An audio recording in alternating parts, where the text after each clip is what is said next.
जय श्री कृष्णा, राधे राधे, जय श्री राम। श्री जी चैनल में आप सभी श्रोताओं और सखियों का हार्दिक अभिनंदन है। कल शिव जी ने नारद जी को बोला था कि वो श्री हरि को ये न बताए कि उन्होंने कामदेव पर विजय प्राप्त कर ली है, लेकिन नारद जी नहीं मानते हैं और श्री हरि को जाकर बतला देते हैं कि मैं कामदेव पर विजय हुआ हूँ। रुख बदन करी वचन मृदु बोले श्री भगवान, तुमरे सुमिरन ते मिटही मोह मार मदमान। भगवान रूखा मुंह करके कोमल वचन बोले, हे मुनिराज, आपका स्मरण करने से दूसरों के मोह काम मद और अभिमान मिट जाते हैं। फिर आपके लिए तो कहना ही क्या है। हे मुनि सुनिए, मोह तो उसके मन में होता है जिसके हृदय में ज्ञान वैराग्य नहीं है। आप तो ब्रह्मचर्य व्रत में तत्पर और बड़े धीर बुद्धि हैं, भला कहीं आपको भी कामदेव सता सकता है। नारद जी ने अभिमान के साथ कहा, भगवान ये सब आपकी कृपा है। करुणानिधि भगवान ने मन में विचार कर देखा कि इनके मन में गर्व के भारी वृक्ष का अंकुर पैदा हो गया है। मैं उसे तुरंत ही उखाड़ फेंकूंगा, क्योंकि सेवकों का हित करना हमारा प्रण है। मैं अवश्य ही वह उपाय करूंगा जिससे मुनि का कल्याण और मेरा खेल हो। तब नारद जी भगवान के चरणों में सिर नवाकर चले। उनके हृदय में अभिमान और भी बढ़ गया। तब लक्ष्मीपति भगवान ने अपनी माया को प्रेरित किया। अब उसकी कठिन करनी सुनो। उस हरि माया ने रास्ते में 100 योजन यानी 400 कोस का एक नगर रचा।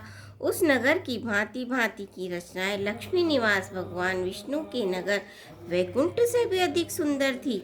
उस नगर में ऐसे सुंदर नर नारी बसते थे मानो बहुत से कामदेव और उसकी स्त्री रति ही मनुष्य शरीर धारण कर किए हुए हों।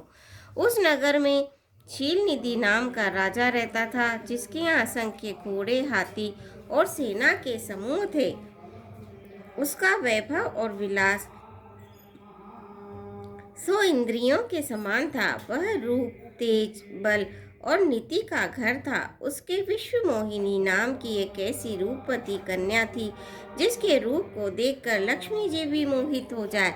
वह सब गुणों की खान भगवान की माया ही थी। उसकी शोभा का वर्णन कैसे किया जा सकता है। वह राजकुमारी स्वयंवर करना चाहती थी। इससे वहां अगणित राजा आए हुए थे। खिलवाड़ी मुनि नारद जी भी उस नगर में गए और नगर वासियों से उन्होंने सब हाल पूछा। तब समाचार सुनकर वे राजा के महल में आए। राजा ने पूजा करके मुनि को आसन पर बैठाया।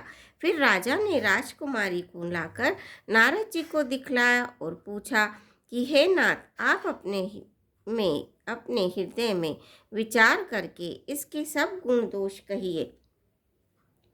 उसके रूप को देखकर मुनि वैराग्य भूल गए और बड़ी देर तक उसकी ओर देखते ही रह गए। उसके लक्षण देखकर मुनि अपने आप को भी भूल गए और हृदय में हर्षित हुए। तब प्रकट रूप में उन लक्षणों को नहीं कहा।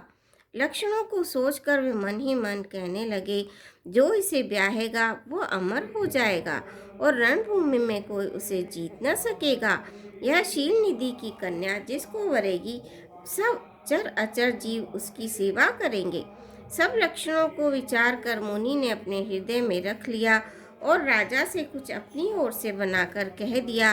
राजा से लड़की के सुलक्षण कहकर नारद जी चल दिए, पर उनके मन में यह चिंता थी कि मैं जाकर सोच विचार अब वही उपाय करूं जिससे यह कन्या मुझे ही वरे।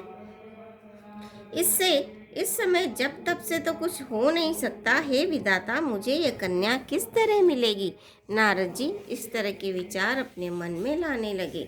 इस समय तो बड़ी भारी शोभा और विशाल सुंदर रूप चाहिए, जिसे देखकर राजकुमारी मुझ पर रीझ जाए और तब यह जयमाला मेरे गले में डाल दे। एक काम करूं कि भगवान से सुंदरता मांगूं, पर भाई उनके पास जाने में तो बहुत देर हो जाएगी, किंतु शरीर हरि के समान हितु भी कोई नहीं है, इसीलिए इस समय वे ही मेरे सहायक हो। उस समय नारद जी ने भगवान की बहुत प्रकार से विनती की। तब लीला में कृपालु प्रभु वहीं प्रकट हो गए। स्वामी को देखकर नारद जी के नेत्र शीतल हो गए और वे मन में बड़े हर्षित हुए कि अब तो काम बन ही जाएगा। नारद जी ने बहुत आर्तदीन होकर सब कथा कह सुनाई और प्रार्थना की कि कृपा कीजिए और कृपा करके मेरे सहायक बनिए। हे प्रभु, आप अपना रूप मुझको दीजिए और किस प्रकार मैं उस राजकन्या को नहीं पा सकता। हे नाथ, जिस तरह मेरा हित हो आप वही शीघ्र कीजिए। मैं आपका दास हूँ। अपनी माया का विशाल बल देख दीन दयालु भगवान मन ही मन हंसकर बोले, हे नारद जी सुनो, जिस प्रकार आपका परम हित होगा हम वही करेंगे, दूसरा कुछ नहीं। हमारा वचन असत्य नहीं होता। हे योग मुनि सुनिए, रोग से व्याकुल रोगी कुपथ मांगे तो वेद उसे नहीं देता। इसी प्रकार मैंने भी तुम्हारा हित करने की ठान ली है। ऐसा कहकर भगवान अंतर ध्यान हो गए। भगवान की माया के वशीभूत हुए मुनि ऐसे मूढ़ हो गए कि वे भगवान की अगूढ़ स्पष्ट वाणी को भी न समझ सके। ऋषिराज नारद जी तुरंत वहां गए जहाँ स्वयंवर की भूमि बनाई गई थी। राजा लोग खूब सज धज कर समाज सहित अपने अपने आसन पर बैठे। मुनि नारद भी मन ही मन प्रसन्न हो रहे थे कि मेरा रूप बड़ा सुंदर है, मुझे छोड़ कन्या भूलकर भी दूसरे को नहीं वरेगी।